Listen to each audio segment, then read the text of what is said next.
Municipal vice chairman ఎన్నిక మరొకసారి వాయిదా పడింది. తీవ్ర ఉద్రిక్తతల మధ్య వరుసగా 4వ వైస్ చైర్మన్ ఎన్నిక వాయిదా పడింది. కేవలం 10 మంది టీడీపీ సభ్యులు మాత్రమే హాజరయ్యారు. వైసీపీ సభ్యులు హాజరు కాలేదు. దీంతో 15 మంది కౌన్సిలర్లు లేకపోవడంతో వాయిదా వేశారు ఎన్నికల అధికారి joint collector Rahul Meena. YCP councillors ని తమ వైపుకు తిప్పుకోవడానికి టీడీపీ వారు చేయి జారకుండా వైసీపీ వేస్తున్న ఎత్తుగడలతో తుని రాజకీయం వేడెక్కింది. తునిలో ఉదయం నుంచి ఉద్రిక్తత కొనసాగింది. బారికేడ్స్ ని దాటుకుని మున్సిపల్ కార్యాలయం వైపు దూసుకొచ్చిన టీడీపీ కార్యకర్తలు వైసీపీ కౌన్సిలర్స్ ని అడ్డుకోవడానికి ట్రై చేశారు. దీంతో రంగంలోకి దిగిన పోలీసులు లాఠీ చార్జ్ చేసి వారిని చెదరగొట్టారు. ఈ వర్గాల మధ్య ఘర్షణ వాతావరణంతో తునిలో టెన్షన్ నెలకొంది. అంతకుముందు చెలో తుని కార్యక్రమానికి వైసీపీ నేతలు పిలుపునివ్వడంతో ఆ పార్టీ నేతలను పోలీసులు ఎక్కడికక్కడ అడ్డుకున్నారు.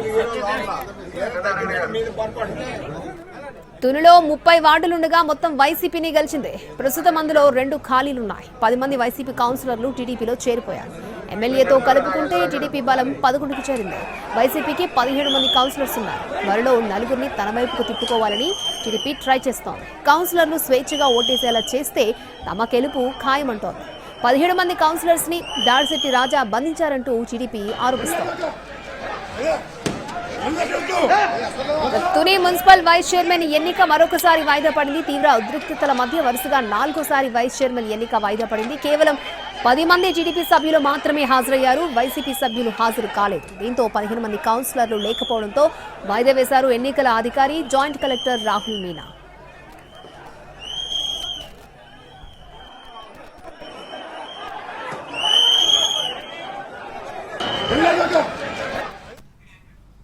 గెలవలేమనే భయంతోనే తుని మున్సిపల్ వైస్ చైర్మన్ ఎన్నికను టీడీపీ వాయిదా వేస్తోంది అన్నారు మాజీ మంత్రి దాడిశెట్టి రాజా. వైసీపీ కౌన్సిలర్స్ హాజరు కాకుండా టీడీపీ శ్రేణులు భయభ్రాంతులకు గురి చేశారని ఆరోపించారు ఆయన. జిల్లా కలెక్టర్ ఎస్పీ సమక్షంలో తుని మున్సిపల్ వైస్ చైర్మన్ ఎన్నిక జరపాలంటున్న దాడిశెట్టి రాజాతో మా ప్రతినిధి శ్రీనివాస్ ఫేస్ టు ఫేస్.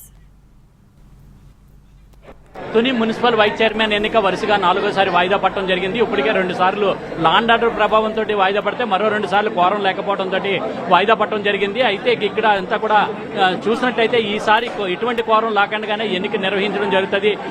తప్పనిసరిగా తుని మున్సిపల్ వైస్ చైర్మన్ తమ గెలుస్తామని చెప్పేసి టీడీపీ చెప్తుంది. అయితే ఇక్కడ వైసీపీకి సంబంధించి తుని ఇన్ఛార్జి అలాగే మాజీ మంత్రి దాడిశెట్టి రాజా ఉన్నారు. ఆయన స్పందన ఏంటి దీని మీద అడిగి తెలుసుకుందాం.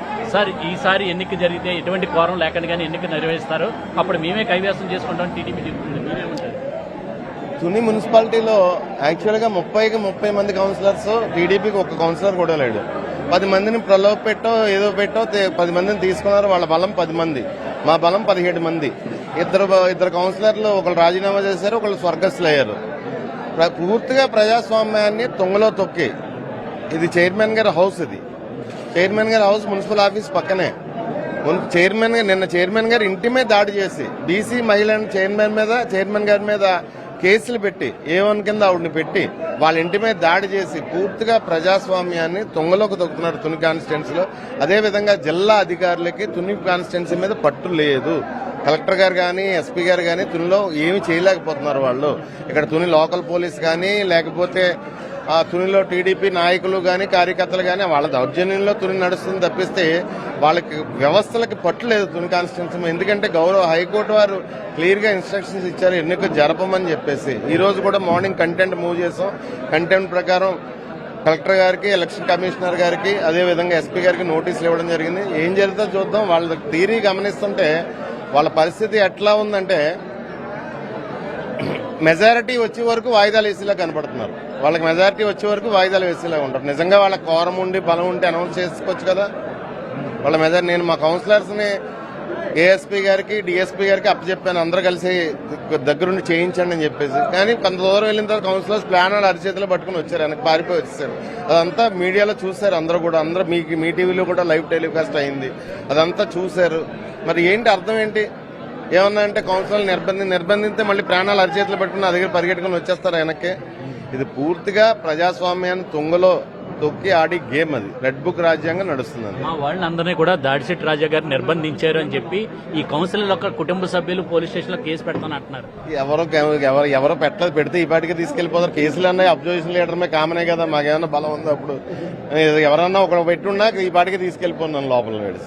ఒక్క కౌన్సిలర్స్ కూడా సీటు లేకపోయినప్పటికీ కూడా ఇప్పుడు వరకు కూడా 4 సార్లు వాయిదేసి కొంతమందిని భయపెట్టి 10 మందిని కౌన్సిలర్లు వాళ్ళ ఎంపిక తిప్పుకున్నారు. ఇంకా కొంతమందిని వాళ్ళని కూడా భయభ్రాంతులకు గురి చేసి వాళ్ళ ఎంపికను జాయిన్ చేసుకోవడానికి వాళ్ళ ప్రయత్నాలు జరుగుతున్నాయని చెప్పేసి దాడిశెట్టి రాజా